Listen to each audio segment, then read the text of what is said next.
Welcome everybody to UFO Man Live. My name is Tim or UFO Man, and tonight we have two very special guests with us, Preston Dennett and Dolly Safran. Welcome, guys. Welcome, guys. Thanks very much. We're happy to be here. It's an Preston honor. Dennett is a well-known ufologist and author.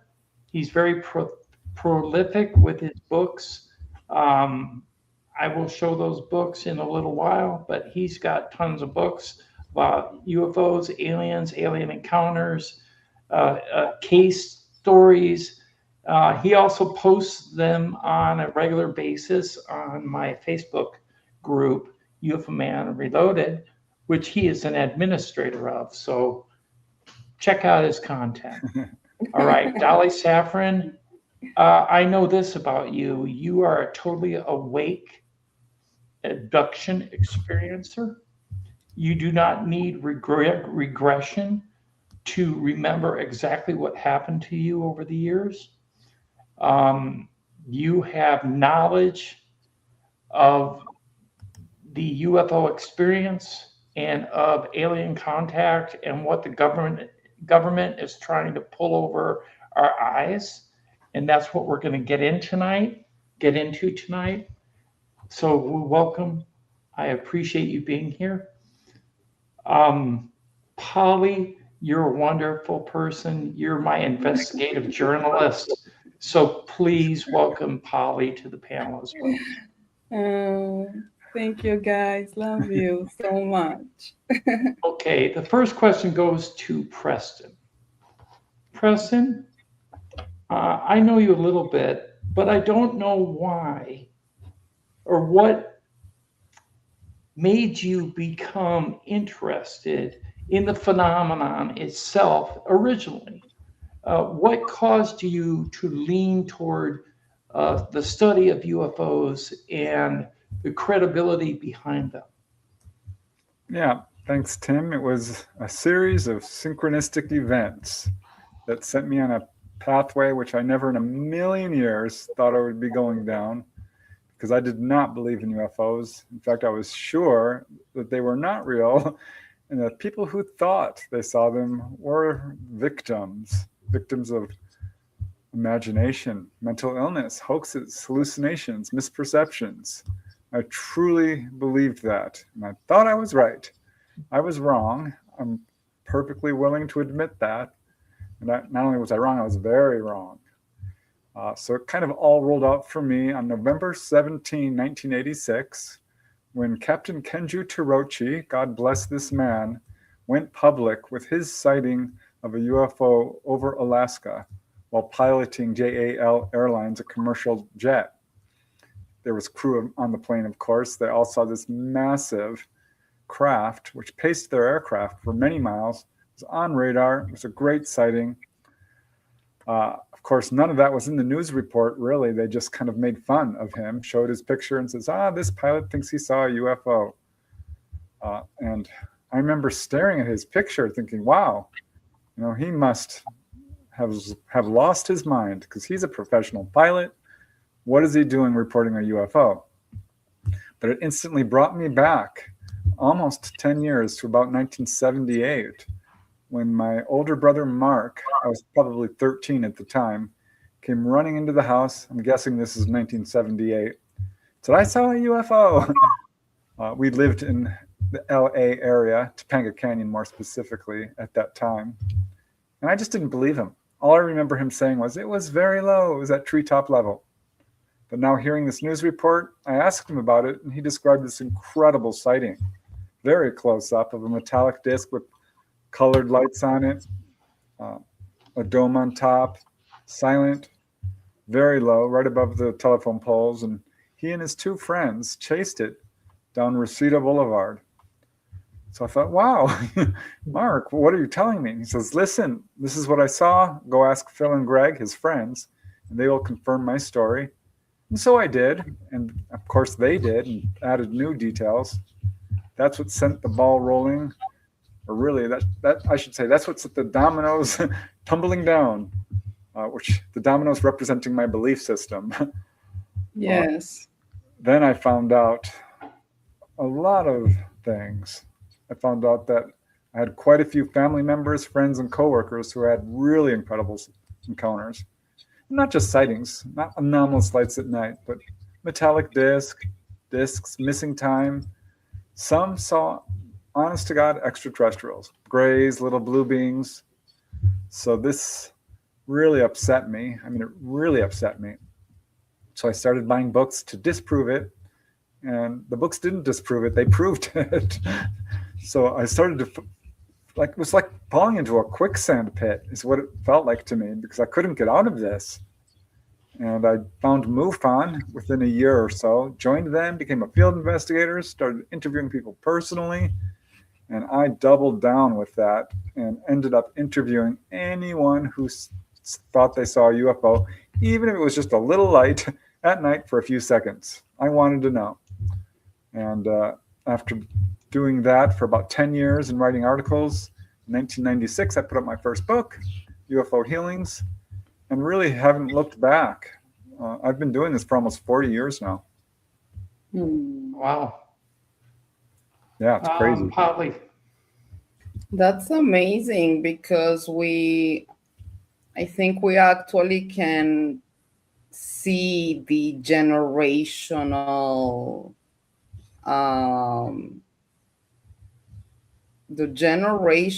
thing going around this phenomenon. But actually, as you said, like everything started with your brother. So when was the first time you had your first sighting and you had your first real confirmation, but with yourself? Yeah, trick question, Polly, because first thing I did was look back into my past and I didn't find anything. Later in hindsight, I did. But it was in 1992 that I started going out at night and I'd see unexplained lights. But finding out UFOs were real made me super skeptical of all things because I'd been lied to. This wasn't taught in schools. Our government was covering it up. I was furious. So I'd see stuff and I'd be like, no, go away. That's not good enough for me. I wanted something undeniable. And that happened in July of 1992, late one evening. I was at my brother Mark's house and his sister, who both had encounters. And I mean, my brother Mark ended up with an apparent implant. I don't think that was just a sighting, honestly, because it was real close to him. And I've come to realize if you see something close up, chances go way up that there's more going on here. But I was driving away from their house in Woodland Hills down a little street called Golondrina, came around a corner and stopped the car because this little light came swooping down. And my mind's going, bird, no. Firecracker, no. Reflection, no. And then it's right in front of my windshield. And it's a little ball of light about smaller than a tennis ball, larger than a ping pong ball, and solid white, slightly yellow, and just kind of sitting right in front of my windshield, went back and forth, stopped again right in front of my face. So it's intelligently guided. And it went down and then straight up. And never really realized it at the time because I completely forgot about it. I didn't remember this until a few months later when it kind of just popped into my head. But it took me a little bit to unpack the fact that I probably had missing time because I don't remember driving home. And I've seen UFOs since then. And you write it down, you tell everybody. I didn't tell anybody. I didn't remember it. So that was my first, but it just kind of ramped up. That was a big year. I had like 4 or 5 sightings that year, and it just got, over the years, closer and closer, circling around, telepathic communication, and ultimately I meet Dolly here, and I associated closely with contactees, and you start to have encounters when you do this. Yes. Then I had my first fully conscious onboard encounter, thanks to Dolly, because it was her craft. It was her ET, her main liaison, a tall gray mama that I met. And it was great. I loved it. It was so cool. Oh. Did your parents talk about it too? Did they have experiences? No, I never got to ask my mom. There's 6 kids in our family. So 2 of my brothers thought I had lost my mind. My sisters, 2 of them were okay with it. Turned out one was definitely a contactee. She's had 2, 3 close-up sightings, one involving missing time. Mark, of course, was fine with it. He'd seen one. My dad was furious. He thought I had lost my mind. I mean, we're a close family. It wasn't any true tension or arguments, but like, yeah, So stop. can we say it was easier for you to talk about your experience with your family because your brothers went through those experiences before you? Or did you still have like some concerns about, how will they feel? Will they reject me? Because I think we go through that, we don't know how to express this, especially when it happens in very young ages. In my case, I was 7 years old when I had my download. And so you don't know how to talk about this. Yeah, So I didn't put care. yourself free. I absolutely am unfiltered to probably a dangerous degree. I will blurt out the truth, even if it's inappropriate. And I had no problem whatsoever talking about it. They had the problem. It was their problem because they didn't believe me and thought I was crazy. Yeah. I'm okay with that because I knew I was right. I know what happened to me. Exactly. So I had no problem with it. I'd bring it up at work. No problem. I get the side eye. I get the giggles. People would look at me like I was crazy, and I didn't care. Yeah, it is what it is, right? Yeah. But I did find out I had, after really thinking about it, I remember a missing time incident around age 9. So I think it does go way back. My nephews have both had real close-up sightings. One had a humanoid sighting. Both sister-in-laws. I think my dad hated it because I think maybe he had something. But he hated this subject to a degree that really made me question, like, why? Why do you have such a strong emotional reaction to this? And yet, weirdly, later in life, he took up a pilot's license and started flying. I found that interesting as heck about him. He spent a lot of time with that guy, yeah. And talk to people who'd seen UFOs. He'd refer cases to me. Yes, he did. Yep. But I remember he went running into the house one day and says, Preston, here, check this out. Roswell, it was just a mogul balloon. They figured it out. I'm like, Dad, they did not. Oh my God. Right. I got to tell you. Never believed to the day he died.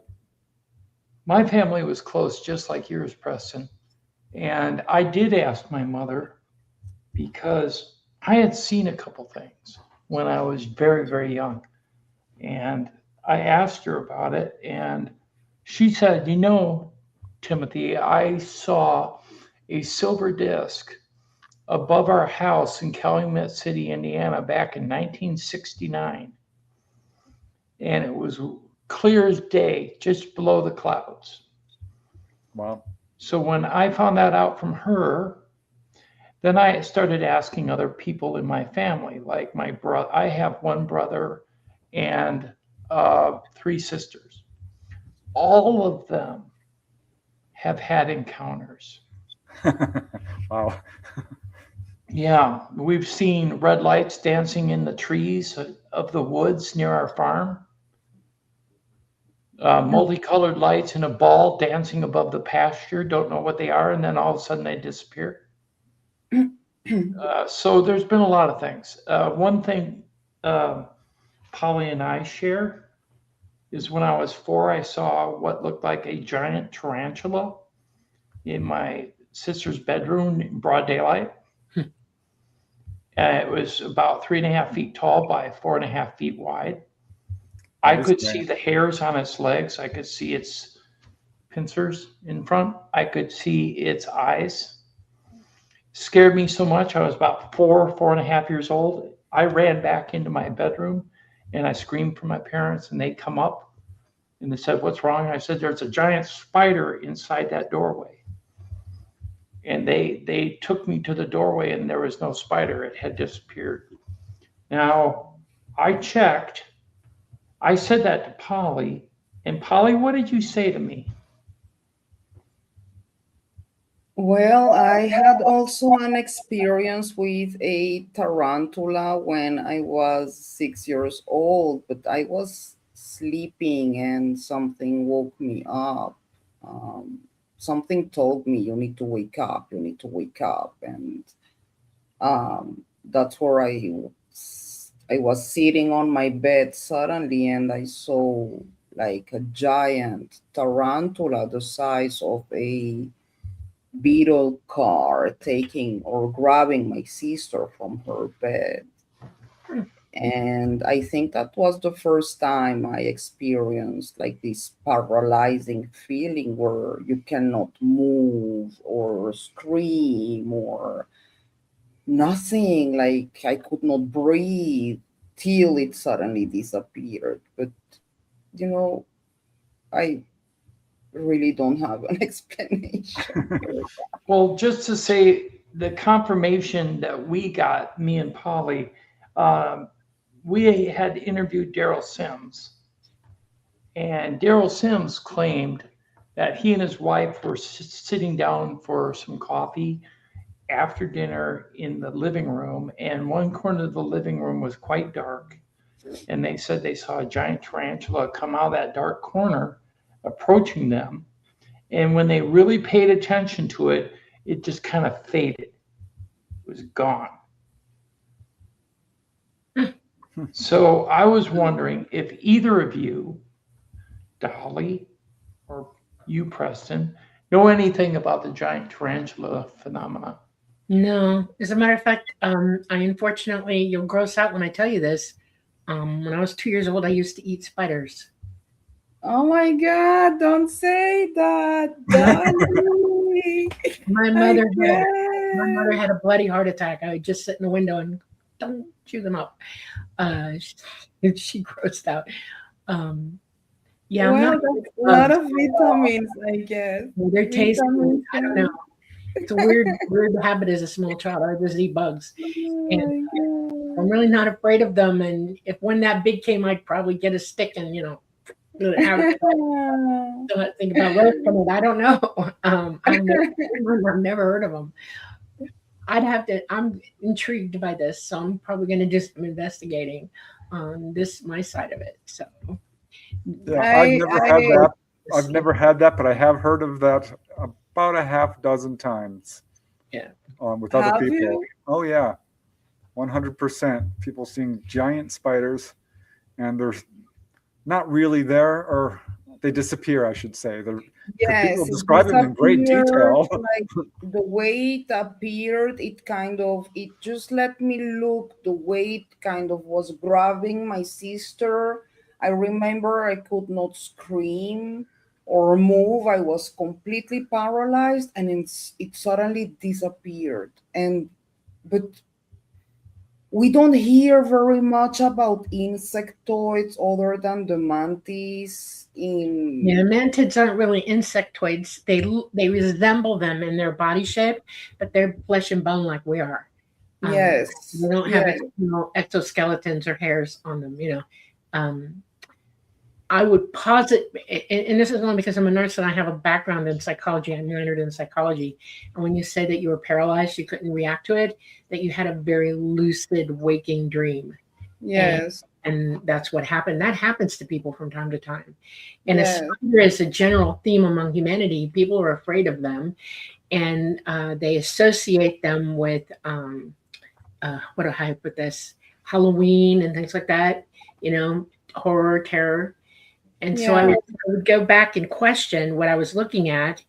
Now, you said you saw it, Tim, while you were wide awake in your room, correct? I had walked out of my room, broad daylight, Okay. and I was walking past the open door to my sister's bedroom to the Hmm. right, and I saw it. Yep, broad Okay. daylight. All right. So that one, if I were you, I would be willing to maybe do some self hypnosis to bring yourself back to it, so you could re-experience it and see exactly what it was. Right. In other words, don't try to find comparisons. Do your own investigation on yourself to ascertain what that was. Humans pareidolia almost everything, and you might see an object that looks like a spider, but it's really something else. And generally, it starts in the side of your eye, and then you turn, and your brain tells you what to expect to see, and that's what you think you see. So our brains are very, very interesting in how they do stuff. Right. I don't know of any ET spiders, to be honest with you. None. Zero. As a matter of fact, Mama doesn't like spiders either. The tall grays, they're not real happy about those things, and they don't attack them or kill them on purpose. But if they come in their purview, they're gone. They don't.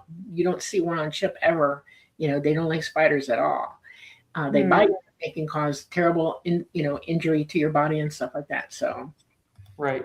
Yeah. I think sometimes when a person sees a gray for the first time and they've never even heard of such a thing, right. their mind starts overlaying. It's the same thing with a UFO. It's like, God, I thought it was a helicopter, and then you realize it's not, but you see the helicopter. So it is the mind. This is the phenomena of screen memories, which our own mind plays a real strong role here. Yeah, it's humans will lay the picture over if you don't know exactly what it is, and you'll take the familiar and plant it right in front of it, and that's what you think you see. And that's why I say, do some meditation, do some self-hypnosis, and bring yourself back to that moment so that you can relive it and exactly see what it really was. That's important. Whenever you have that strong of something happening to you, don't wonder about it, reinvestigate it, revisit it, go back over it in your mind and replay it until you actually know what the hell that is. You know what I'm saying? Don't be afraid of it. It can't hurt you now. It's only we have a question from the chat, Foggy Okay. Notions podcast, regarding to what we were talking about before, Preston. What two motion pictures or movie mashups is closest to the true reality, would you say? Oh gosh, movies have not done a really good job No. portraying this accurately, unfortunately. I'd say movies are creative license. They're not real. Yeah, I mean, Close Encounters of the Third Kind did a pretty close job, but most of the UFOs in that movie really are not accurate. Yeah. The Day the Earth Stood Still is pretty good. Yeah, it's not bad, but the robot coming out like that. Well, which one, the remake or the old one? Yeah, but it was still The a round original. craft. They had the dimensions of it proper, and the fact that it was a solid, shiny object. The sound it made wasn't accurate, but the tone of it was really accurate. They're not here to get us. They're here to explain to us that we're doing terrible things to ourselves and we're threatening each other, and now we're threatening space, and we need to stop.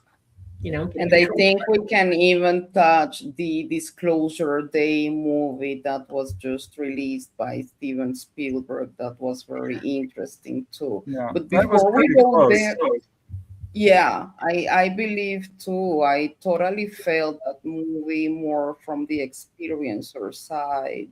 I think that the Spielberg's movie is more about the experiencer's voice and what we feel more Correct. than the alien disclosure and how it's going to be. But actually, we could see through her character and feel very much all what we feel all the time, the extrasensorial things, like feeling the birds differently and nature. And so I truly believe he gave a huge voice to the experiencer, which is very important too, because we are not less important than the whistleblowers in the Congress. Yeah. That's why I like the Close Encounters of the Third Kind, because it was more about the experiencers, because they were all lots of them were contacted psychically. They were given an invitation psychically to show up for this, and yet the military industrial complex took over and said nope. And then some of them were so determined that they got away from them and made it up the mountain to see exactly what that invitation entailed. And the only one that went with them was the experiencer who was invited. See what I'm saying? Right. You know another good movie, and you're gonna laugh because it's not accurate, but the comedy Paul with the little gray alien actually had some really interesting accuracies to it in terms of one of the characters being downloaded and the gray being portrayed as a humorous, normal kind of person, which I think we sort of look at grays as being other or different or completely alien, and they're not really. Yeah. So I liked that movie. Obviously a comedy, but some of the Paul things is that were like, wow. hilarious. It was a terrific movie. In terms of being, a comedy. I have to say, my favorite part in that movie is when the big guy gets her just desserts at the end. That was funny. Suddenly and without warning, boom. And Yeah. Dolly, would you like to take us to the first time you realized this happened to you, as Preston Yeah. told us? well, I've always known that something was going on, but my first real impression was I was about between 5 and 6, almost 6 years old, not quite. And I was outside in front of the ranch, and I was laying in the ground looking at the clouds through a ficus tree. And I was just laying there minding my own business. A couple of weeks before, my father had taken my brother and I down to Coconut Grove to see Mary Poppins at the Coconut Grove Theater, and because it had just come out. And so I'm laying there, and all of a sudden I see something that looks like an umbrella. And I'm thinking, what the heck is that? And I can hear music. And it's slowly rotating a little bit like this, not quickly, just very slow. It's like it's juxtapositioning to me. And I'm thinking, all right, if that's Mary Poppins' umbrella, where the hell's the thing? I'm looking for the handle and the parrot, and I don't see it. And just as it got about, 500 feet above my head, I blacked out for a second, and I came to inside this craft, and I was sitting on the lap of a tall gray woman. And I mean, a 5-year-old is not very big, and a 7'2" woman is. And I was fascinated when I saw her face. I was like, wow, she is beautiful. She didn't have any hair. She's staring at me with these big, beautiful blue-green eyes. And she smiled at me, and she said, hello. And she said, when you're with me, I want you to call me Mama. I am your liaison. While you're with us, I will be taking care of you, because you're a small girl and you need to be taken care of. So that's my job. And she said, I don't know, this is going to be a quickie, but I want you to realize that you're with us. And I start looking around, and I see a gray, a little teeny gray, over on the corner. And I smile at her again, and she put her forehead to my forehead, and I could hear her inhale. She like huffed me. She went like that. She breathed me in, and I thought, well, I guess I should do that too. So I breathed her in, and she patted me on the chest, and she said, good job. And next thing I know, I'm in the house, and I'm in a part of the house I could not have gotten into without my mother seeing me get there. And she was walking by with a load of laundry in her arms, and she stopped, and she sat him down, and she said, when did you come in? And now I'm a little fuddled from all of this. I'm trying to figure out what the heck just happened to me. And I said, I was right here, because, my mom is already weirded out about my abilities, okay? And I don't admit to nothing with her at that age, nothing. And she said, well, when did you come in? And I said, I don't know, maybe a minute or two ago. She said, I would have seen you. And I said, well, I didn't, what's a 5-year-old going to tell her mother? And when she let me alone and went to go put the stuff away, I ran back outside, and I was looking up in the sky and everything, and nothing was there. And I sat on the ground looking up and thinking, this just happened to me. And I realized that this woman was real. Real things don't touch foreheads with you. You can't smell them. I realized this was all tactile touch, and I realized this woman was real. And I was in wonderment for a while until I saw her again after that. And it became more and more and more frequent after that. I was contacted a lot and brought to be educated. And she always took care of me when I was on board with her. And she was my boss. my poor mom, when she realized that I was being taken with them, tried to do things like keep me isolated, keep me in her view. We had guard dogs, stuff like that.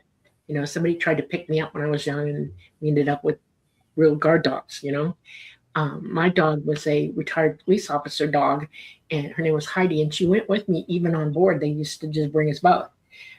She got very frustrated about it, and for a long time in my life, she tried to say, "You're just dreaming. You know, don't think about these things. Don't talk about them. Your imagination is too wild."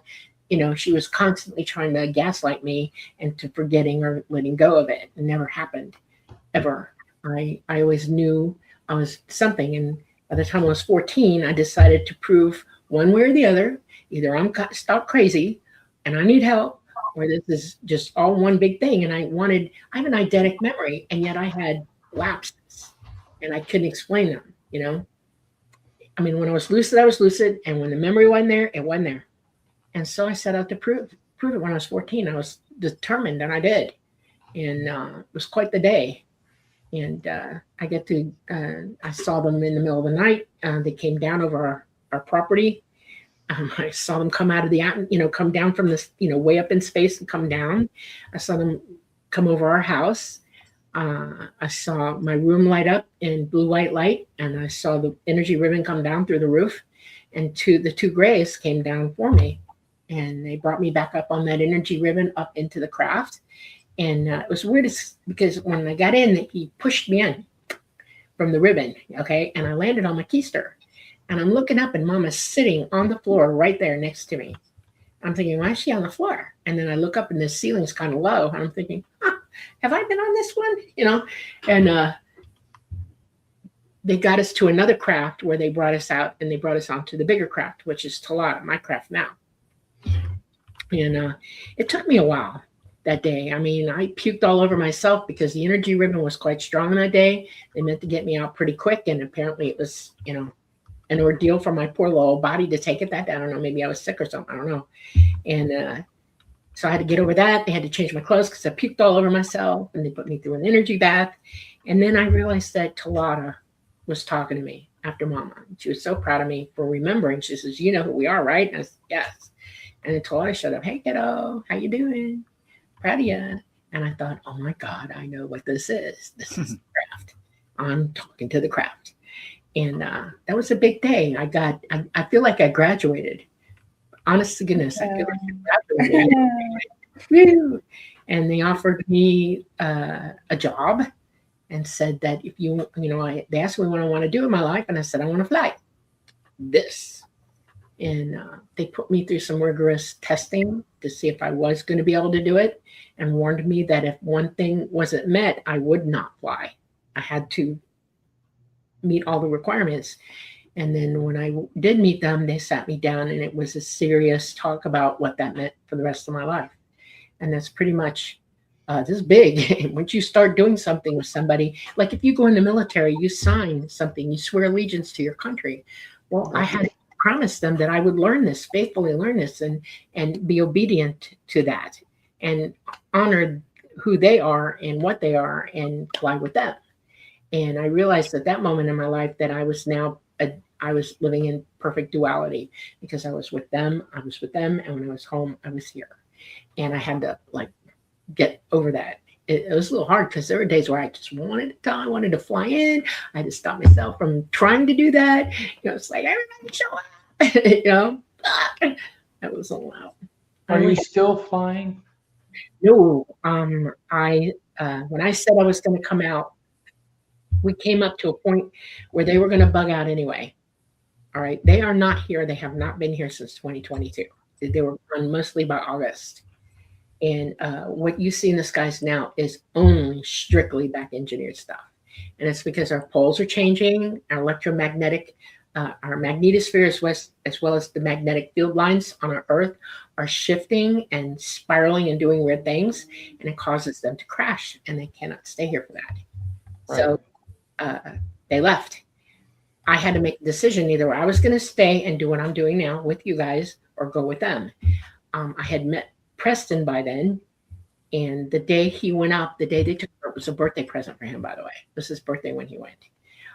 That was the day I committed to what I was doing and waved goodbye. Very cool. Yeah. I'm sorry that you had to give up your mission in space. I understand. I'll get I it. understand the loss. I do. Yeah.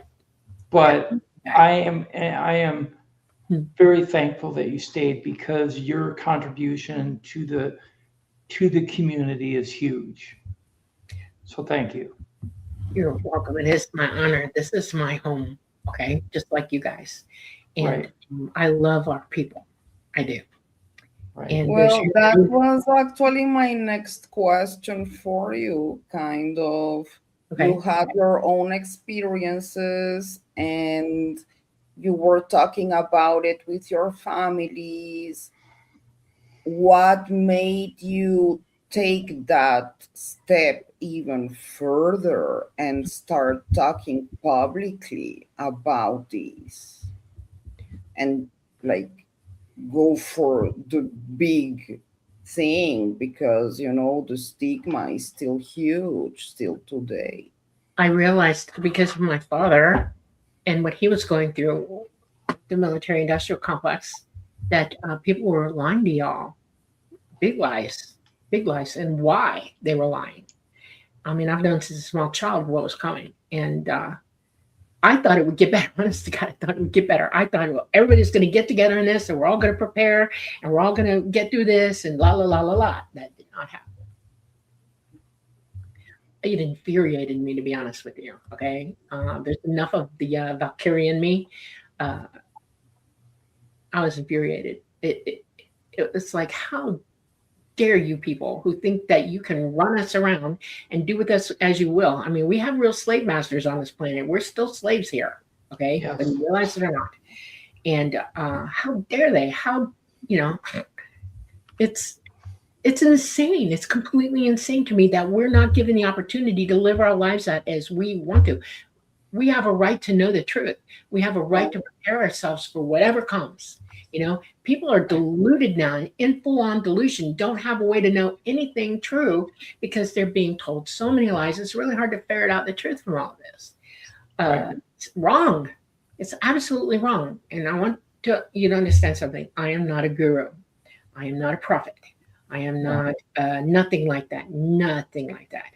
I'm just one person who I hoped I wasn't only one, because there are others like me out there. And I thought, well, the only way I'm going to find them is if I come out. Maybe we can all get together and just one voice start talking. And I found Preston. I couldn't find anybody at first, by the way, and he had to send me to Preston. Talata said, just write this name down. And I did. And I contacted him, and he was like, whoop, here it is. Okay. He took 6 years to vet me, and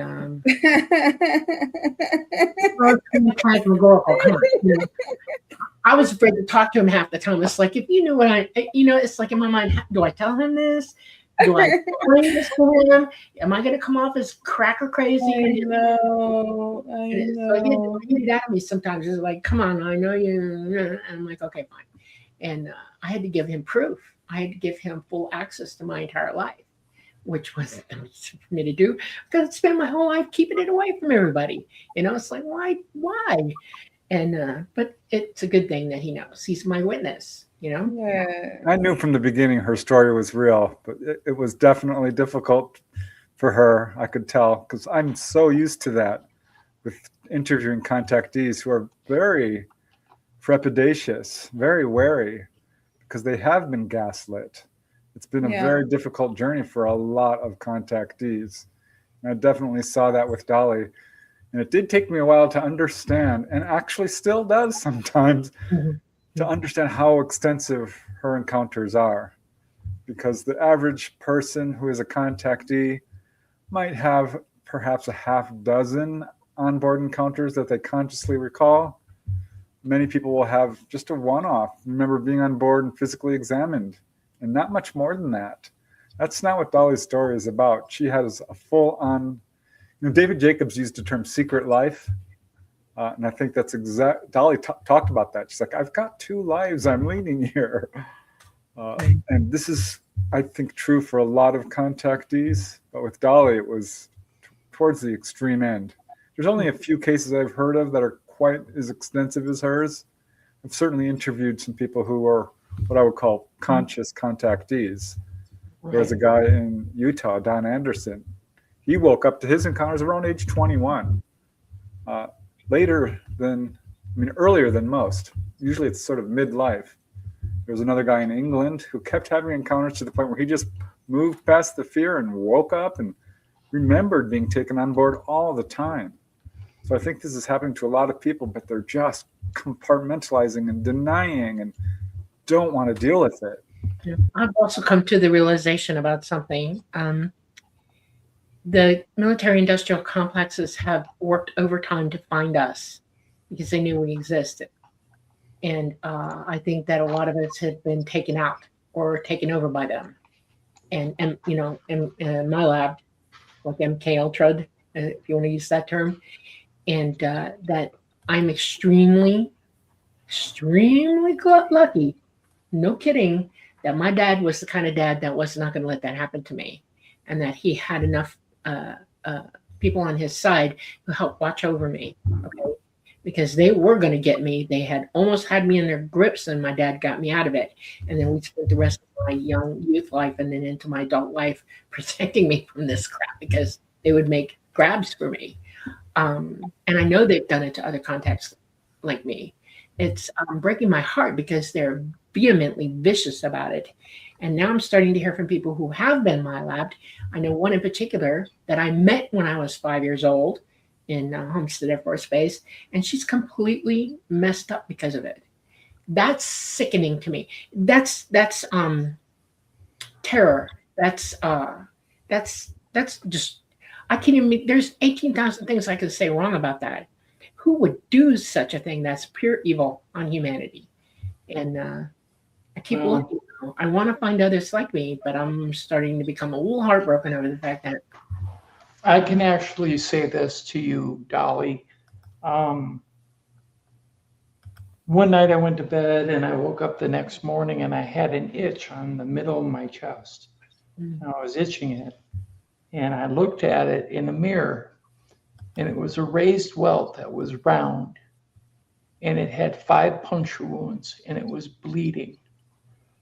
And I didn't know what it was, but it kind of resembled a vaccination mark.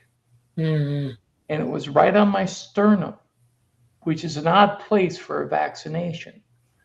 Well, I went to my doctor and I had it verified. It was a vaccination mark, and it happened overnight. And I had never had vaccinations on my chest, ever. I don't have any medical history. I went back to my medical history. Not a normal thing, right? Yeah. So I think it was a MyLab abduction that took place where they did whatever they did and gave me a vaccination of some kind. And it's still there to this day. I can still see it. Wow. It's like, you know, remember the smallpox shots? I'm old enough that, you know, they were giving them out when I was a young child. Yes, I remember that. On the backside of your upper arm. And it was tremendously, it wasn't painful. It was very fast, okay? But, you know, mom and dad had to make sure that this didn't get messed with until it peeled off, you know, until it scabbed off. But it protected you from smallpox. Now the vaccine for smallpox is way different. It's invasive. It hurts when you get it because they use a gun. You know, they let you have it. And I think they've altered the formula for it. I think that the government does that too. And that's just, they know it's out of control. That's all I can say. And yes, and I do believe that. One of the things that I like to say to people is you're an autonomous being. Okay, you're sovereign in this body. Nobody is allowed to touch it but you. Okay, you call the ball on your existence. Right. And I want humanity to stand up and fight back from that. You don't have to go to war over it, but what you can do is say, I'm not going to do this when you tell me to anymore. I'm going to hold myself aloof and away from that and protect myself from your BS. And there are a lot of ways to do that. And so I talk about those, you know, to people. And it's the only thing I can do. I mean, and I know my days are numbered with this. I'm eventually going to get cut off the air, you know.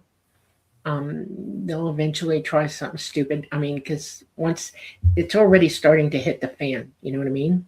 Yeah. Yeah.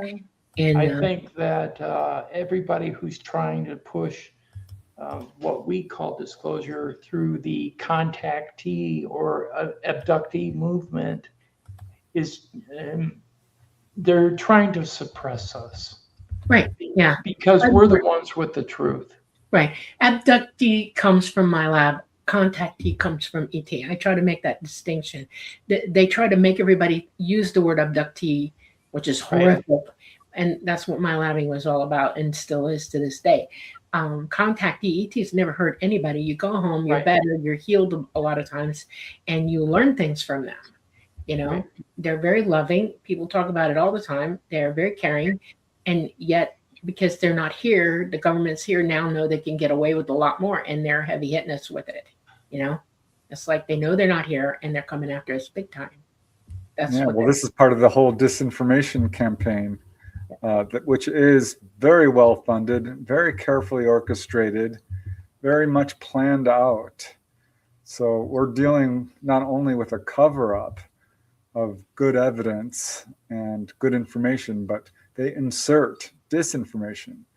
So there's a whole army of researchers out there who I'm going to put in quotes, who are not researchers. They are disinformants. And a few have gotten caught here and there or have actually come forward and said, you know, I worked as a disinformant. But contactees as well. There are some people out there who I don't think are genuine contactees, or some Right. who are clearly victims of MyLabs. And here, Right. when I talk about MyLabs, that's military abduction. And here's the thing with Right. MyLabs. ETs are contacting a huge number of people. It's not 10 or 20. It's not 1,000 or 100,000. It's millions. Right. So a lot of people are having this experience. And the military is coming and targeting these folks, particularly ones who are going public, and MyLabbing them. So this is the kind of muddying of the waters and disinformation that it's not just disinformation, it's nefarious actions. It's not just words, is what I'm trying to say. They're No, it's true. action. And we've been, we just had a hearing about the MK Ultra stuff that was denied Right. for years, and now we have, all the proofs and everything from this what the CIA was doing. So this is serious. I remember MK Ultra implanting RFID chips inside people. So when they were removed, people were saying, "Oh, they're alien implants." No, they're not. They're man-made. I knew that. Yep, it's a real problem. This is one of the, people will say things like, I felt like a bug being examined by these ETs and they were experimenting on me. I've certainly talked to people who felt that way, because that's understandable when you're in a situation that you don't understand, that is scary and very different. But let's look at the facts here. Who is experimenting on who? Our governments, and I'll use that term loosely, secret governments perhaps. Look at the history of what they've done to humanity in terms of feeding people hallucinogenics, infecting them. DMT, all that. Yeah, without their knowledge, did not ask them. Right. Or, infecting them with various bacteria and, viruses. They've done this too. Sterilizing people, radiating people, all without their knowledge. So who's experimenting on who here? Look at what's going on with our food industry. Take a really good hard look at that. So I am far, far more worried about the folks here on this planet who are behind the cover-up than the ETs who have come down in very large numbers and pulled people on board and have a very set series of experiences that they give to people, which is, of course, being physically examined. It's a checkup. In almost all cases, that's what's going on here. A lot of people have had this experience, and nobody really likes going to the doctor. And if the doctor is a gray, that can be traumatic and very scary. And when a person is under fear, and everybody knows this, any psychologist will tell you, If you're in a state of terror, your abilities to perceive correctly and clearly go way down. So this is a real problem as well. But people are brought on board in a nutshell to be healed, guided, taught, warned, informed, woken up to perhaps our relationship to the ETs, because they'll say something like, we are you, you are us, we are one, we share a common ancestry. You live forever, by the way. You will survive death. You have all these psychic abilities. You need to work on that. These are the messages people are getting. So I'm very concerned about how this subject is being portrayed. And that's when I ran into Dolly, and she started saying, you know what, this is not being portrayed accurately. That was one of her driving motives to come forward, because somebody needed to talk from a position of experience and authority. Right. Right. I think this is a perfect opportunity to even touch a little bit what is going on within the narrative right now, because too much is going on with the misinformation and disinformation, and everything is going Counterintelligence. within the government. So I would like to ask you guys, we have now a new council in the government in the United States, and Avi Loeb is part of the council. Well, we have there many people, including very skeptic ones. So, what's your opinion about this council? And should we be concerned about kind of going again through a blue book situation again, where we kind of have experts in this council getting information from the government, but will they be able to give us that information? So, what do you think? Yeah, we should be worried, 100%. For those who don't know Project Blue Book, it was the Air Force investigative body, which worked for many years, a couple of decades, on collecting UFO reports. And we now know from the insiders who worked there that it was not a true investigative body, that they didn't even get the best reports, that it was really all about gaslighting witnesses. They would take the very best cases and suppress them and try to call the witness mentally ill. And they would take the obvious case that was clearly Venus, and they'd publicize that one and spend all kinds of time and money on publicizing that case. And that's what we're still dealing with. Absolutely. Look at Arrow. NASA said we don't have enough information to determine what's going on here. That's gaslighting. That is ridiculous. Yeah. That's disingenuous. Yeah, we have to be very worried because they're putting some skeptics, people who are clearly not wanting to get the information out in places of authority. Yeah, I'm very worried about it. We're taking steps forward that are very significant. This subject is being discussed in a serious way within government. I'm very encouraged by people like Tim Burchett. Yes. And frankly, it's awesome to see Kirsten Gillibrand and Anna Paulina Luna, and others to try to get this subject discussed in a serious way. I have to ask this. What do you think of Lou Elizondo? I feel sorry for him, genuinely feel sorry for him, because he is been in the government and he only knows what he's been shown. Okay. Right. It's very compartmentalized. And my father being in the military industrial complex, I'm very well aware of how this works. Okay.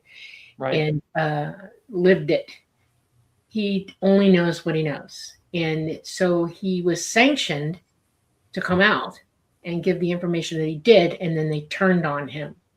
Now he's on the outside, and he is a man without a country, literally, foothold. And he's paranoid about it.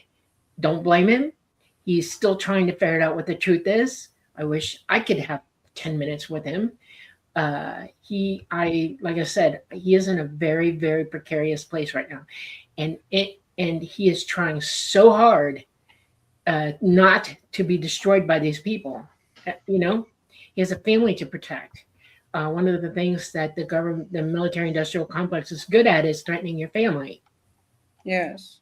If you don't do their bidding, everybody's dead, literally. Yeah. I lived with that my whole life.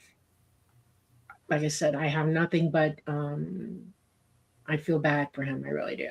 Well, I wanted to say about Lou Elizondo, I have his direct communication channel. I mean, I have his phone number and I have his wife's phone number, and I will send you that information so that if you want to contact him, feel free, okay? And I will let him know that you're going to do that, Right. because he is a very sincere gentleman, and he's been nothing but telling me what he knows. And I just wanted to confirm with you. I wanted to ask you about the 4 batches of UFO so-called videos that have been released by the US government. In my opinion, they're not very good. They're kind of like a soft disclosure so that they can appease the US public. No, they're not even real disclosure, because most of those are videos of back engineered craft. Okay. Yeah, and I also saw birds and bats and drones in those images. It's not good. The amount of their ability to document things is well far and above anything that you even know or understand. They've got cameras on those jets and on those boats and everywhere else they've got. It's 1080p, full 3D, 4D, color, perfect resolution, underwater, above ground, and they know what they're looking at. They absolutely know what they're looking at, and yet they won't disclose to you. I know that they have crash retrievals that they're not telling you about. That's not in this stuff. Nobody's talking about Roswell. Nobody's talking about Preston, you know, all the times that they went over a nuclear facility and shut everybody down. They don't have that. They don't have bodies to show you. Right. They're not telling the truth. And that's because the people who could tell the truth are not going to tell the truth. And frankly, you don't even know who they are. That's the point I'm trying to make to you. You have no idea who these people are. None. They could be standing right next to me and I wouldn't know. Yeah. I've heard that one of the reasons why they're not giving us the truth is because the knowledge of reverse engineered technology is connected to the destruction of the petroleum industry, which runs our economy. Well, okay, that's misinformation and disinformation right there. Okay, that's why I wanted to ask. Yeah, totally misinformation. What's trying to go after petroleum is not them. It is a power grab by other countries around us that have been for years trying to destroy us as a country, enough for us to be infiltrated and taken over, because they want world war. What you don't understand is they've got plans within plans within plans within plans. Okay. Right. And it is to their advantage that we do go to a world war, because it takes the heat off of them being responsible for watching humanity evacuate from this earth. Right. There's only 1% of these people that are in control that plan to survive what's coming toward us. And they will use anything at their power. They will use people. They will use situations. They're all over the place. And I'm not going to name names of groups. I'm not a political person. If you can't figure it out, I'll talk to you. I know some of them. Yeah. And but the point is this: is that we're facing a cataclysm in our solar system that is biblical. Okay, we are going to have a micronova eventually, and before that, we're going to have a coronal mass ejection so bad it's going to down our grids worldwide 10 miles deep into the earth. Nobody is going to survive that part of our grid. It's never going to be retrievable. It will be permanently forgotten and gone, and you will be back in the Stone Age while you're fighting other people for food, water, and resources. And they figure that if they can get rid of as many of us before that happens, that they can, it's going to be less of a fight coming after them, because they've already gone underground. They have facilities all over the world. They have seed depositories. They've already planned to survive it without us. We're not in that group. Okay. Nope. And all you have to do is look at all the evidence and you go, oh yeah, look at that. You know, these little assholes really are doing this. I would tell you that anything at their disposal to get us to off ourselves is on the table. Okay. And that means wars, religion, anything they can use against humanity. They've been getting people to hate each other, fight against each other. They're building all these horrible weapons, and they're amassing insanity is what they're doing. We're in full anarchy right now, and most people don't even realize it. Right. And it's coming. This is when I talk about when we had a chance 80 years ago to turn this around for ourselves and be ready. And ET actually wanted us to be ready. They were trying to get the governments of the world to pay attention to this, and they did not, because it's better to own hell than to serve in hell. You know what I mean? Yes.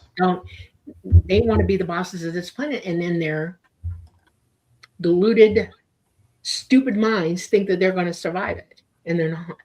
Yeah, I do think you're correct, Tim, in that the reverse engineered technology is connected to the cover-up, no doubt. Right. And the Just people, not with the power supply. Right. yeah, they're keeping the economy dependent on oil purposefully, which Right. obviously we don't necessarily need to. Right. But they are the folks behind the cover-up: the energy industry, the food and drug industry, the banking industry, the insurance industry, the military-industrial complex. Right. Right. I It's would like to. not the. One second. It's not the legislation department of government. It's not the executive branch. It's not the judicial branch. It is the three-letter agencies. It's the intelligence agencies who's behind the cover-up. Right. To some extent, part of the military, the very highest levels, most of the military, I don't think, has any idea what's going on at the lower levels. But Some do, some don't. I'm gonna make this very clear to you tonight. Okay, I have to. They back engineered ET craft, but they have not exactly made an ET craft that works as well as an ET craft. They don't have the level that those craft are at. They can't go out and they can't ligate, they can't do anything. It's very limited. What they have in their power supply is very limited. And they've been developing technologies to keep going to where they can build a craft like that. And that's what we've been watching all these years, these weird things. One of the things that you all need to understand is all this AI and all of these data centers and everything, they need the brain power to do this. And that's what that's all about, literally what that's about.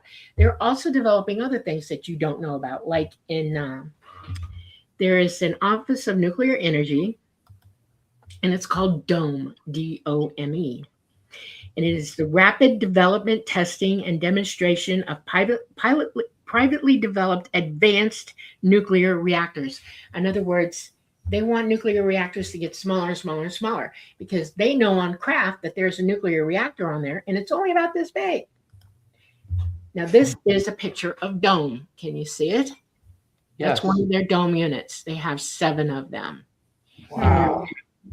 They're up in Minnesota. And Well, and that's where I live. yeah, it's let's see. I want to make We're sure in it's Minnesota. I'm going to give you, hold on. Idaho? No, it's Idaho. Excuse me. It's Idaho. See it. They've got something going in Minnesota too, though, as well. And they're going to put them all over the Northeast, because the cooler it is up there, and the less earthquake things going on, they have to have Right. those where there's less earthquakes. So Minnesota would be one of the places. And there's lots of water, which they need. Okay. Right. But this is an actual thing. They've got $173 million in the startup of it, and it's going to go to billions and then $1 trillion.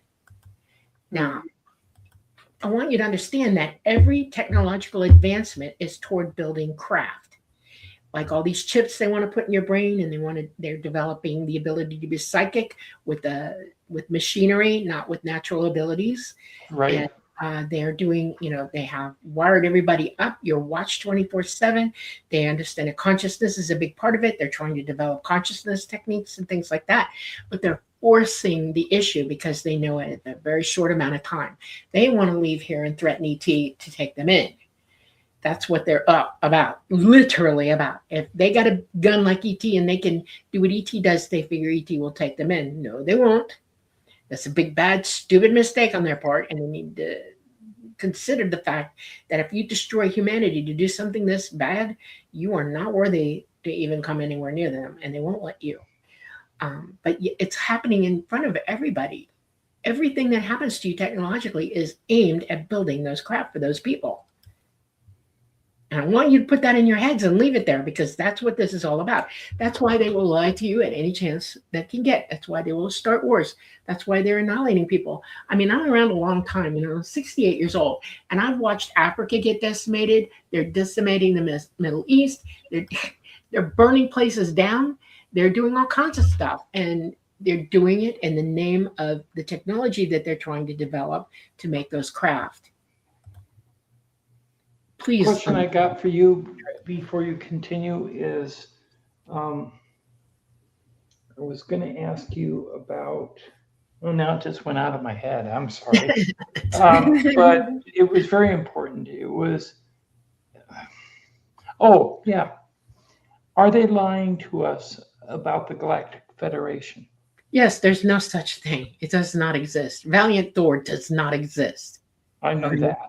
Yeah, there are no, nobody's working with them. The Greys are not evil. Reptilians, honey, they found reptilians are from this planet, okay? And there's not as many of them as you're led to believe. And the governments on the planet found them, and they're being experimented on, the poor creatures, okay? They're sentient, intelligent beings, and ET's pissed off about that too. Okay, they're doing all kinds of terrible things. They lie to you, lie to you, lie to you, lie to you, lie to you about everything. They want you to believe in Pleiadians. They want you to believe in Zeta Reticulans. They want you to believe all these things that do not exist. Right. Okay, and they want you to hate them. They tell you that ET are evil. I want to tell you something. ET is in excess of billions of years our seniors. They know that much more than we do. No civilization that advanced is coming here to eat you, kill you, take your resources. They have the entire universe at their disposal. They don't need you for that. But we are, and the truth is, you're related to them. They're not non-human. They are human, just like we are. They just ethnitize out differently than we do. We have all the DNA of all living things in the universe in our DNA, all of it. And if you study science and learn this, the reality of it, oh my God, what? Okay, so you have to understand, you have grass DNA in your DNA. You have bonobo DNA. You have banana DNA. We're all related. We're all related. And now that we are talking about it, I have to tell you guys that personally, I am very concerned about the last statements made by Vice President Vance about kind of making a relation between the aliens and demons. Yeah, I truly believe we need to be very careful here comparing the two phenomenons. I think that unless he's got evidence, we cannot base ourselves in our own personal beliefs. No, the evidence does not. We're talking about two different phenomena. Yeah. The evidence doesn't support that one bit. Right. So this is a classic example, Polly. Yeah, 100%. You brought up the exact thing we have to worry about, which is disinformation, fear-based disinformation, and steering a narrative down an avenue of absolute delusion. And please do your research on this, because such things as demonic spirits are real. It's pretty darn rare that someone has to battle with them. But I've certainly interviewed people firsthand. So that is an actual thing, but it's completely different. Demonic beings do not need a metallic spaceship to fly around in. Demonic beings do not bring people on board and heal them. Demonic beings do not bring people on board and warn them about the dangers of nuclear proliferation, pollution, or doing hybridization programs, you don't hear that from ghosts. When I heard him say that, a chill went down my spine, and I'm wondering, who told him that? Because it sounds to me like he was told that in your lab now. That's what I'm worried about. I also want you to know something else. ET does not steal your soul. They cannot take your soul out of your body and take it wherever they want. You are 100% sovereign in your body. Nobody can touch you. Nobody. You don't go anywhere you don't want to go. That is they a rule. don't If possess you've you. been trained to think that way, you're going to think that way. That makes you vulnerable to attack. And attack meaning they'll end up killing you instead of all this other kind of crap. It's all meant to frighten you to the point that you're willing to walk into fire and die. Yeah. Period. I want to say one other thing regarding the Galactic Federation, because having interviewed hundreds of people, I have not heard anyone say that. The closest was one person asked them, and they looked at him, Grays, and said, well, you could think of it that way, but it's not true. Because what we do is we have a tendency to overlay our own beliefs, our own cultural values, our own perceptions over someone else, a stranger, what we would call a stranger. There are no alien kings and queens. Don't believe anyone who tells you that. It's not true. They don't have a federalized system of government. They don't have money. They don't have prisons. They don't have crime. They don't have any of this. They've moved past that so long ago. Remember, they don't have barbarity like we do. No, yeah, we're kind of, we're not thinking straight. That's the problem. They're telepathic. Think about that for a second. How can you lie to a being that's telepathic? So there's no corruption. They have, I think the closest they have, and this is I have heard from several, including Dolly, is what we would call elders or wise ones. Very much like we do in our society. We look to those who have had a lot of experience and ask them, what do you think? That they do have. But no, I've seen no indication whatsoever of any government. A government is something that is for a society that's undeveloped. An advanced society does not need government because the people are moral and ethical and work together. I have a question for you guys. So we agree that aliens are not demons. Correct. But what if demons can turn into an alien figure, for example? They can't do that. And no, what a demon could do is confuse you to the point that you don't know up from down and make you believe things that are not true. They lie to you. They can control how you think. Yeah. And there are demons in the body on this earth right now. There are people who are born who have gone so bad that they've actually accessed that much evil in their flesh and they've become demons in the flesh. We have that going on. A demonic spirit can mimic a loved one, but there's always a difference. There's always a fault. There's always something off. That's not right. So you have to use your own discernment, which we have. And your own psychic ability. That's why ET wants you to use your psychic ability to the best of your abilities. That's why they want you to stop eating all the poison that they're putting on this planet for you to eat.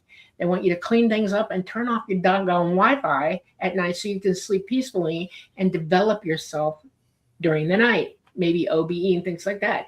As long as you've got heavy Wi-Fi in your house at night, you are not doing what you should be doing. You've got what's coming through that Wi-Fi at you in your sleep, and you don't want that. It's talking to you while you sleep, and it can control you that way. People really wake up in the daytime, in the morning, and they're homicidal maniacs, and they're going, well, we don't know why this is happening. I know why. It's because they're putting it to you through the daggone Wi-Fi in your house. It's especially crazy. The 5G ones.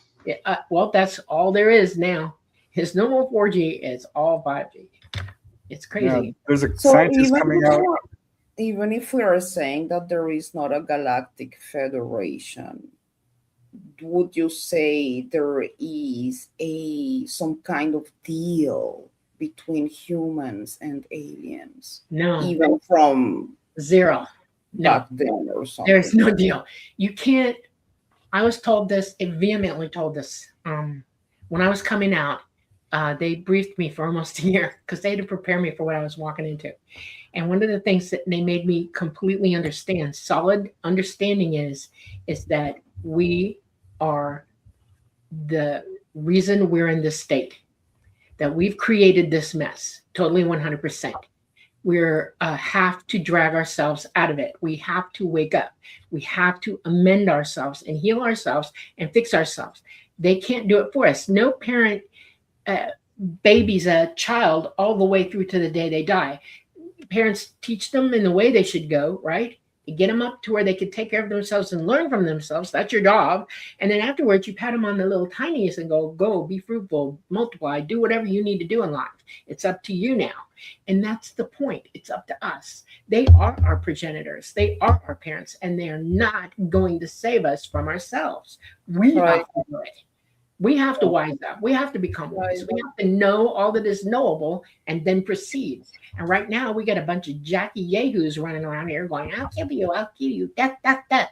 It's so like a humankind, we need to know that our decisions are for us to take, and for good or for bad, we will need to learn. But bottom line, yes, the bottom line, our consciousness towards going back to love each other, support each other. 100%. There's an idea called the Greada Treaty, which was coming forth from the President Eisenhower meeting in California at Edwards Air Force Base in 1954, and it's not true.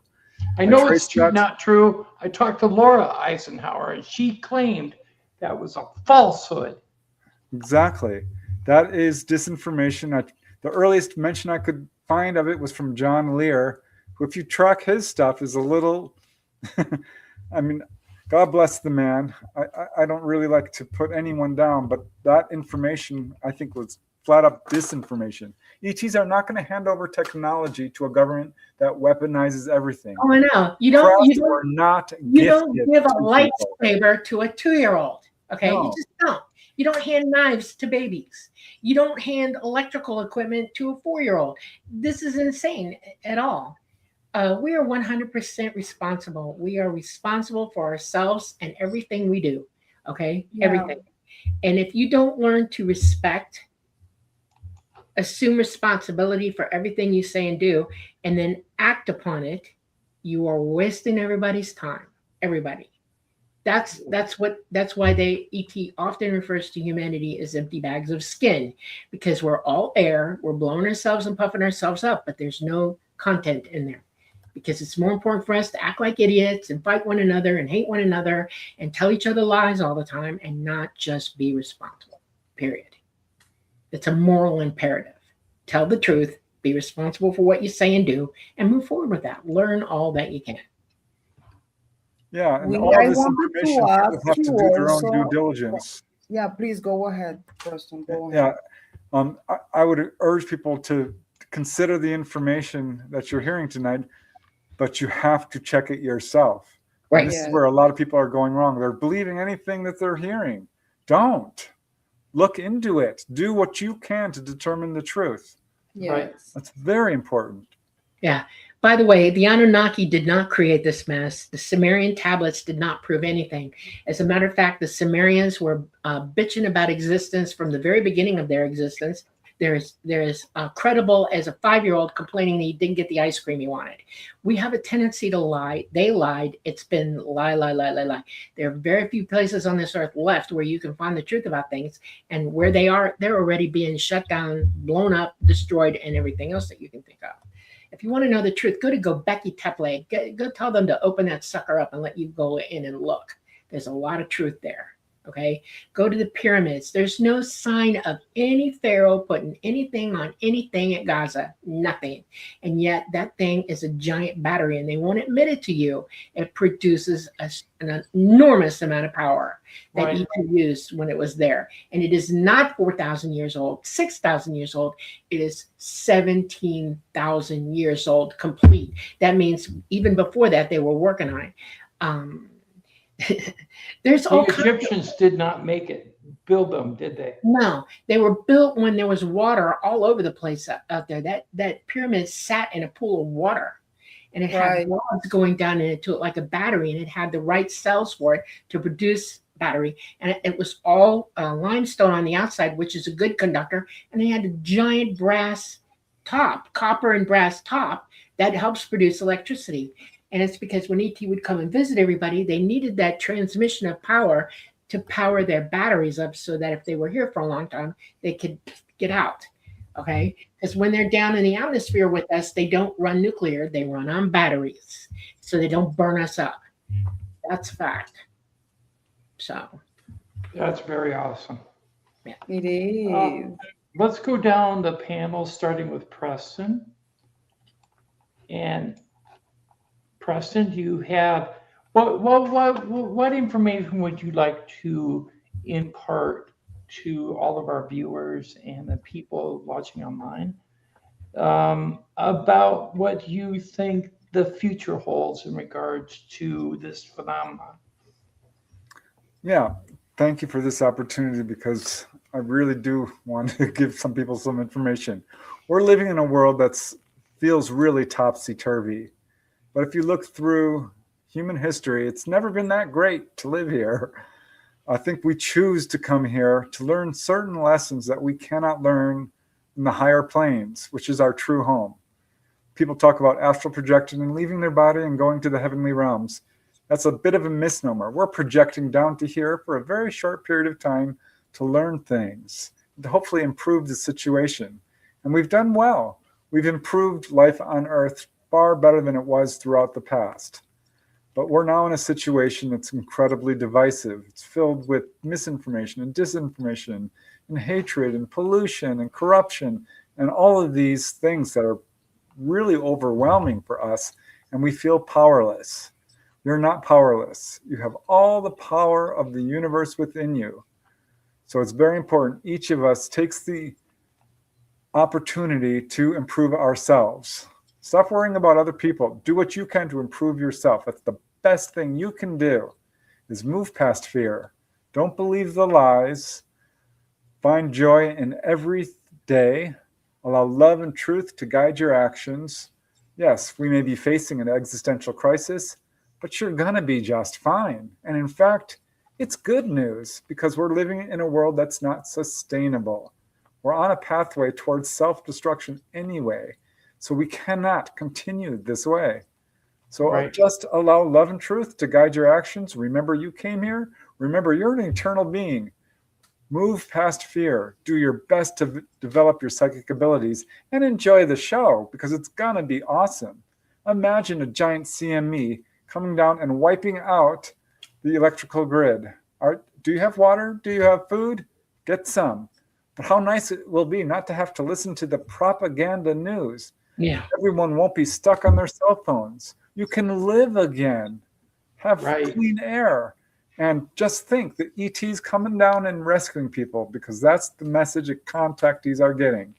And it's absolutely very consistent. So these are great, exciting times to live in. Yeah, it's rough, but I think it's something we all chose to do. So embrace that. Learn all you can and have fun and allow love and truth to guide your actions and move past fear. And don't believe our lying government. All right, that's a mouthful, but Well, thank you for your input. We really appreciate your contribution to this live stream. Dolly, All right. Well, I would put a stamp and a thumbs up everything that Preston said, and then I would tell you that we should always live in hope. We should always understand that there's always a new day for us, whether we're here or not. We always turn the page. We always go on. And that the one thing that can sustain you through all of it is this. E.T. left a message for y'all. It was dictated to me. It's in the beginning of the Book of Symmetry. And I'm going to read it to you now. It's called Be Strong in Love. Love is what carries through. Love is what heals. Love is the strength of life. Love has no limit. Therefore, let love become who you are. Let love evolve to its fruition. Let the light that is love burn bright.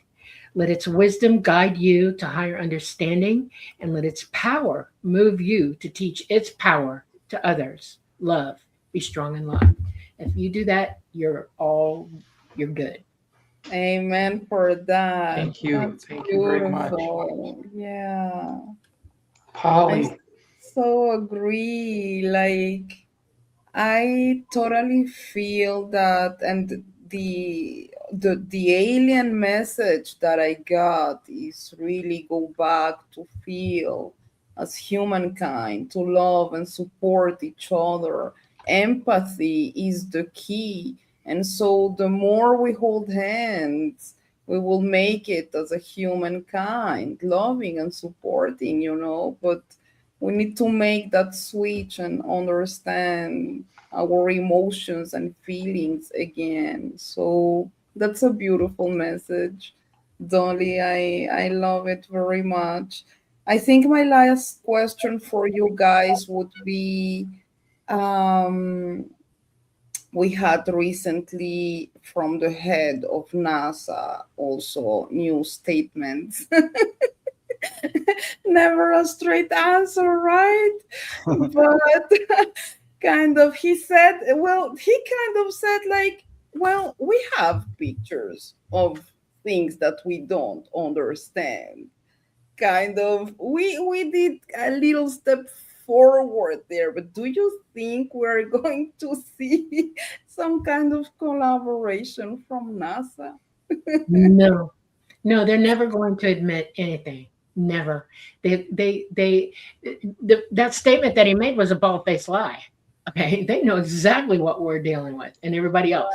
They know exactly what it is. They've got better than pictures.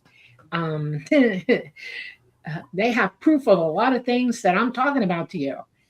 They know there's a CME coming. They know our sun is going to micronova. They know that our poles are changing. They know all of this stuff, and they're in cahoots. They're part of the military-industrial complex. Everybody's trying to build a way to get out of here, but they don't include the people who should really be going, and that's everybody. They think that there's only 1% that are going to make it, and they're going to do anything they want to do this, that, including walk over the backs of humanity to do it. Don't believe them. Nada. Maybe. Thank you, guys. Thank you so much. I actually thought the Artemis mission was fake. No, unfortunately, they're really doing that stuff. They're doing their stuff. They have reasons for doing what they're doing because they're trying to build. Again, it's all about getting a craft going. Okay, it's all about that. All these robots that they're building, they need because not all craft can stay in space for long periods of time, and they know that you'll die from the radiation. So they're building robots to work on these craft to make it to like Mars, so that they can teach themselves how to work on them and move them along to make them better and better and better at what they're doing. Because ET does use AI, biological AI, and they're trying to develop that as well. It's an insane asylum over there on their side of it. They're pushing and pushing and pushing, and you can't really know about all of it. And they're only showing you what they're showing you to keep you from really seeing what they're really doing. Smoke and mirrors, period. The end. I have a question about deep space, space fleets. Do we have them? No. Okay, so that's all a crock. Yeah, well, sure. Well, I'll tell you something. If you know a lot of astronomers, private astronomers, they would be the first ones ringing the bell. Lock! Because they would be able to see that, okay? They would know that was something that's happening. ET does not travel extensively in conventional space at all. Well, I'm not thinking ET. I'm thinking... no, we don't even have that ability. We've not got that ability. They're trying to get that ability now. What we do have is a whole fleet of reverse engineered craft like TR-3B. We were just talking with Michael Schratt about the Hudson Valley UFO wave, which was clearly the big one. Yeah, our manta ray. Exactly. Yeah. So there's all these craft that are our own. Are they traveling interstellar distances? No. Yeah. And I want to tell you something. There's no Faradaying you in deep space. There's just no Faraday. You can't even make like lead will even absorb enough material and it'll go right through and get you anyway. And for extended periods of time, lead is only good as a first defense for 5 or 10 minutes, and then boom, you're in a lot of trouble because that amount of radiation is going to kill you anyway. That's the truth. They don't lie to you about actual scientific truth. They lie. Avi Loeb is one of them that irritates the holy bee out of me. He wants grants to do what he wants to do and study. And so he's kind of sold himself to the fact that he has to play their game, their way to get what he wants for himself. And there's no way for you to know exactly what the truth is of what he's doing. So be careful. Right. I think that's why he became the head of that new evaluation and assessment council of disclosure information. Yeah, because there's physicists out there who are going, no, Avi, You know, there's plenty of private physicists who don't get government funding of any kind who are now opening their mouths and going, you know, you an idiot, you need to shut up. You know? Yeah, I've talked to Avi like twice, and the first time he seemed really connected to the science, but the second time he seemed more withdrawn and more connected to government. Yeah, well, they threaten them. You know, that's their way of doing things. We won't give you any money unless you do it our way. And if you don't do it our way, you might get in trouble. Right. It's like the mafia, you know? Remember Oumuamua and then Atlas? Yeah. Oh, it's an alien spacecraft. No, it's not. There's nobody on those rocks. I It's thought just it was rock. a rock. Yeah. It is a rock. That's all they are. Yeah. Pieces of a planetoid, you know? Yeah. Hmm. Still interstellar, but different. Yeah, well, everything's interstellar if it's in space, you know. We got lots of Right. infrastructure in space. Planets Right. collide, suns explode. There's all kinds of stuff going on in space. But you got to remember that we have a giant, giant, giant universe, and our galaxy is a pinhole in comparison to whatever else is out there. And we're all affecting each other, and it's immense. And we have issues within our galaxy right now because we've got a galactic current sheet going on, and we're all sluicing through it right now. And it's not just us; it's other planets that are sluicing through it as well. And it's on us. It's on us big time. It's about to smack dab Earth pretty quick. It's coming. The Hopi Indians used to say that in their tribal legends that the universe was connected by spider webs. So whatever happened here on Earth, say the first atomic explosion, was felt throughout the galaxy because the web would vibrate. Well, they're almost correct in that. It's not that big. In other words, we're all 12 dimensions are all on top of one another. You're sitting and I'm sitting in the third, almost into the fourth dimension. But Right. every other dimensional space is in it with us. We're on top of one another. Okay. Right. We can't see into it is because we're limited in what we can perceive. When we set an atomic bomb off, everything in the area where you're sitting right now, if they set one off right there, would rip through dimensional space where you're at. And when they know it's coming, they've had to move. Think about this. They've had to move lots and lots and lots of people out of the way, dimensionally, get them out of harm's way. They're a little tired of it. That's why they keep warning us, stop it. You know, you're not helping. It makes sense. It does make sense. The reality of different dimensions has been really advocated for recently within science. I thought they had found 16, but 12 is understandable. No, Einstein's theories come out at 11, and they always negate the first one because the first dimension is the foundation of all matter. Okay, so they Right. don't really consider that one part of it. But then all the way up to 12, that's 11 more dimensions, and there's no more than that. It's a system, an enclosed system. And string theory is kind of cool to me because it explains it, but the full picture of what string theory is, they haven't quite come to yet. You know, they haven't been able to like write out what it is, and they think quantifying it or going quantum to do the math for it is not exactly okay either because you don't understand. It has to do with gravity. It has to do with light, and each dimension, lower dimension, is more gravity heavy. Once you get into the fifth dimension, it loses all gravity and you lose all space time after that. Okay, and it's a whole different, and they call that quantum physics. I wouldn't call it. It's just physics, and you have to understand what those physics are. And they're kind of close, but they're not. I keep hearing idiots out there, and I keep waiting for somebody to say the right thing. You know, it's like, Right. And see, I've always said that Yeah. when we look at alien life, or we look at life that isn't exactly us, we cannot use our physics, our human physics, because it's not the same way, perhaps. see, that's other misinformation. life is using physics. No. It's all the same. We just dime out differently. If you understand what genetics are, like Yes. my body, like the tall grays, we're related to them, directly related to the tall grays. Whether you understand that or not, we are. We have very close relationship with them. We can interbreed with them. No kidding. Okay. And those what you might call Nordics or tall whites, also same. And there are other developed ETs who look very much human like we do. But then there are those that have the genetics of a cat or the genetics of a bird intermixed in their ethnicity. So they're coming out humanoid, but they have claws and feathers. The Anunnaki had feathers. They have wings. They're giants with giant wings. They're redheaded and monstrously big. But where they live, that's the difference. It's the ecosystem that they come from. Your genetics dial out for whatever ecosystems you're living in. That's the way we were designed. So if you live with way less gravity, you're going to be way bigger, and you might have attributes or that are different than we do. But we're all genetically the same. We all have those in our DNA.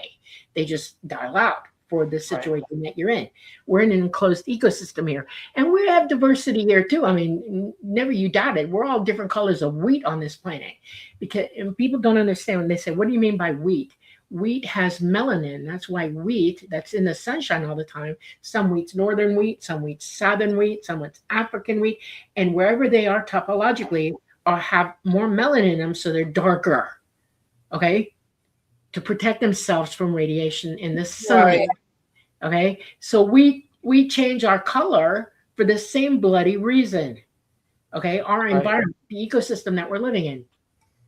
Some of us are really tall because our genetics tend to have us tall because certain places on this planet actually have different gravity. We have different forces on us on this planet. And if you're higher up, like up in the Nordic stuff, way up in the north, you're going to find people a little bit taller. And then there are people in Africa who are a little bit taller, or in South America, they're a little bit taller. It generally tends to be mountainous ranges where the gravity fluctuates a little bit. Okay. I'm almost 7 foot tall, and I'm from Scotland. There you go. See, if you look at the variation of people on this planet, you will see incredible variation. And you can start to stick in tall whites and grays and little blue beings, and they would fit right in, honestly, because people have that different of body shapes and skin colors. But going back to Tim, like you mentioned, physics, the laws of physics are universal. Our understanding of physics is far lacking compared to the ETs. Right. So people say, they're disobeying the laws of physics. They're turning at right angles. They're doing things that are breaking the laws of physics. Well, quote, as we know them. Right. Amazing to me how scientists it's an asinine way to refer to it. It really is. Yeah, scientists will say things like, well, it's emotional, not scientific. Yeah, the stars are too far away. And that's actually what I thought. But the fact is, they're disregarding the testimony of millions of people due to their own limited belief system. That's not science. Right, I know. That's speculation. Right. Exactly. And it's not only as we know them, it's also as we see them. Right. Well, your perception is limited to your ability to understand something. That's the point. What you know limits your ability to really understand what you're looking at.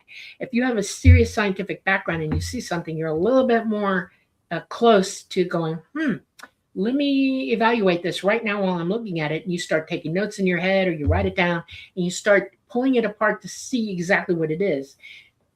When you have somebody that's got no basis in science, only art or music or whatever, and they see something, they're not going to see it the same way a scientist would.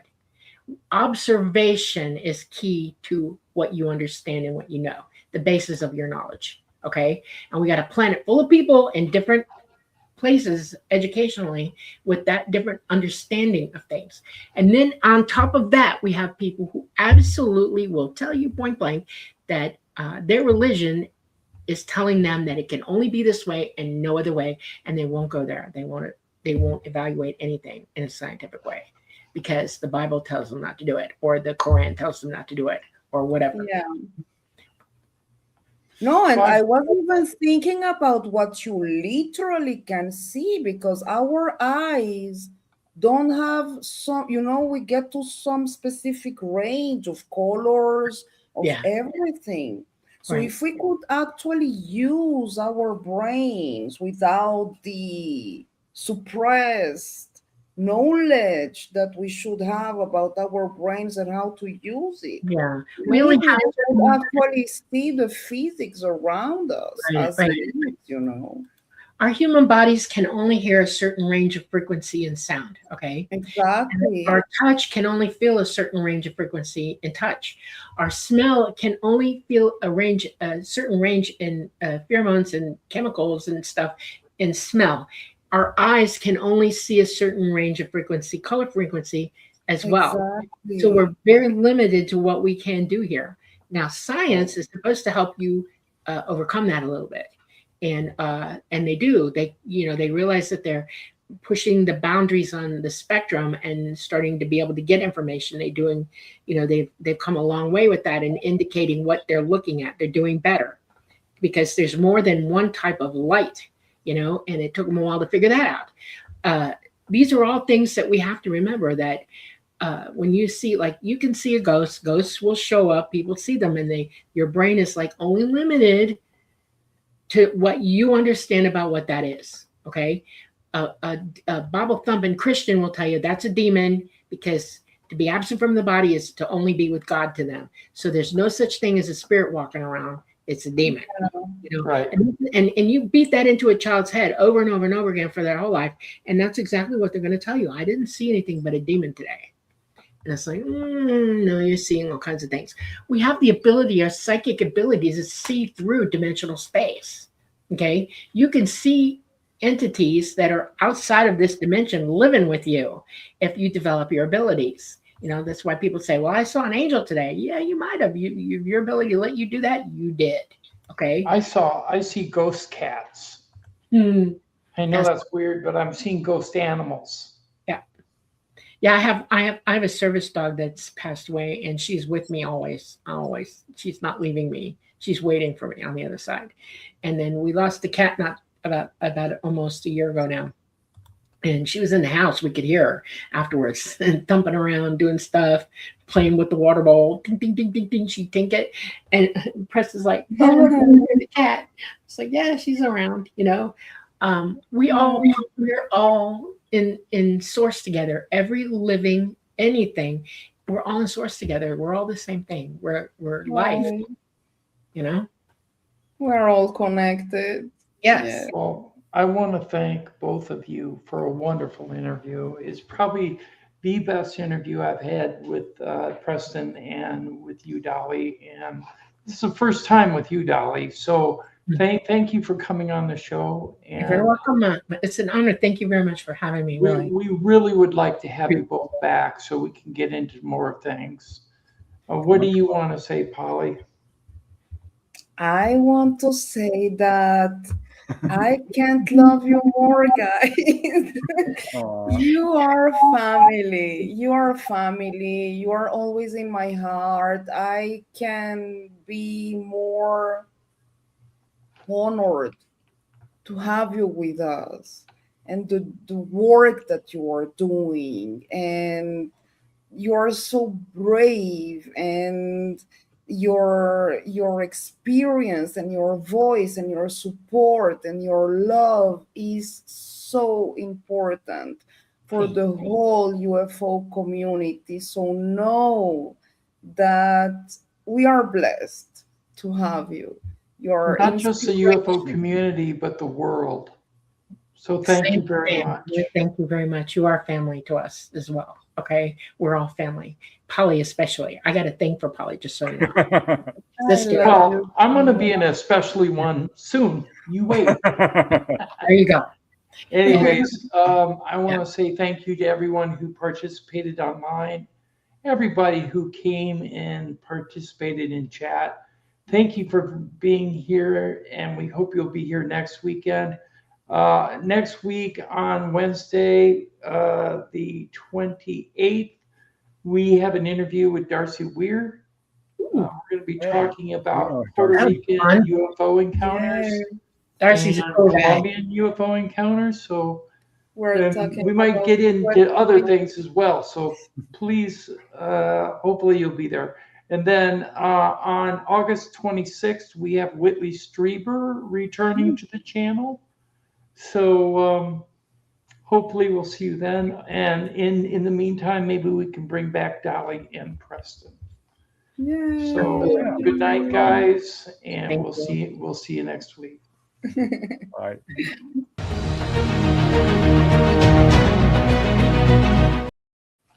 Oops, sorry. Pinnacle of Earth, do not fear us. We are only here to help you ascend to a higher frequency. When you do, you will become one with our intergalactic community.